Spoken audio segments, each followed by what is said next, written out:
بچوں، تم نے کبھی سوچا ہے کہ جب کوئی انسان اللہ پر پورا بھروسہ کرے تو اللہ اس کے لیے ناممکن کو ممکن بنا دیتا ہے؟ پچھلی کہانی میں ہم نے دیکھا کہ حضرت ابراہیم کو آگ میں پھینکا گیا، مگر آگ ان کے لیے ٹھنڈی ہو گئی۔ لیکن کہانی یہیں ختم نہیں ہوتی، اصل امتحان تو ابھی شروع ہوا تھا۔ جب حضرت ابراہیم آگ سے بچ کر نکلے تو اپنے ایمان کو بچانے کے لیے اپنے ملک کو چھوڑ دیا۔ ان کے ساتھ ان کی پیاری بیوی حضرت سارہ بھی تھیں۔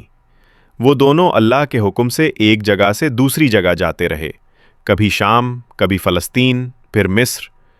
انہیں کوئی آرام نہیں تھا، مگر ان کے دل میں ایک سکون تھا: اللہ میرے ساتھ ہے۔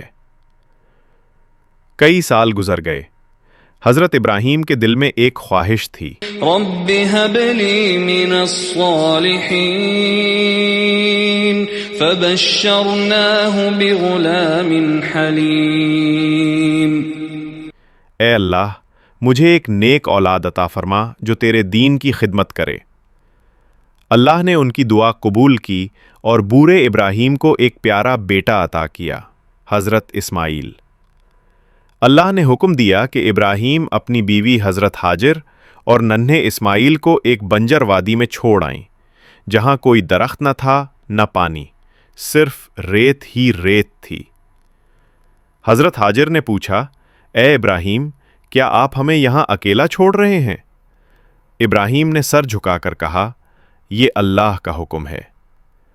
حضرت ہاجر نے مسکرا کر جواب دیا: اگر یہ اللہ کا حکم ہے تو وہ ہمیں کبھی ضائع نہیں کرے گا۔ اور پھر ہوا معجزہ۔ چھوٹے اسماعیل کے قدموں کے نیچے سے پانی کا چشمہ پھوٹ نکلا، زم زم۔ یہ وہی پانی ہے جو آج بھی بہتا ہے۔ فلما بلغ معه السعي قال يا بني إني أرى في المنام أني أذبحك فانظر ماذا ترى قال يا أبت افعل ما تؤمر ستجدني إن شاء الله من الصابرين۔ کئی سال بعد جب اسماعیل جوان ہو گئے، ابراہیم نے خواب میں دیکھا کہ وہ اپنے بیٹے کو قربان کر رہے ہیں۔ یہ خواب 3 بار آیا۔ ابراہیم سمجھ گئے یہ اللہ کی آزمائش ہے۔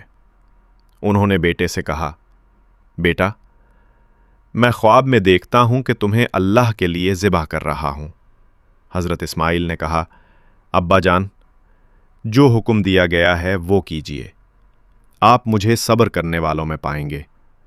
پھر وہ دونوں چلے، ایک خاموش، دوسرا مطمئن۔ بیٹے کو پیشانی کے بل لٹایا گیا۔ ابراہیم نے چاقو چلایا، لیکن چاقو نہیں چلا، اور آسمان سے ندا آئی: وَنَادَيْنَاهُ أَن يَا إِبْرَاهِيمُ قَدْ صَدَّقْتَ الرُّؤْيَا إِنَّا كَذَلِكَ نَجْزِي الْمُحْسِنِينَ إِنَّ هَذَا لَهُوَ الْبَلَاءُ الْمُبِينُ وَفَدَيْنَاهُ بِذِبْحٍ عَظِيمٍ وَتَرَكْنَا عَلَيْهِ فِي الْآخِرِينَ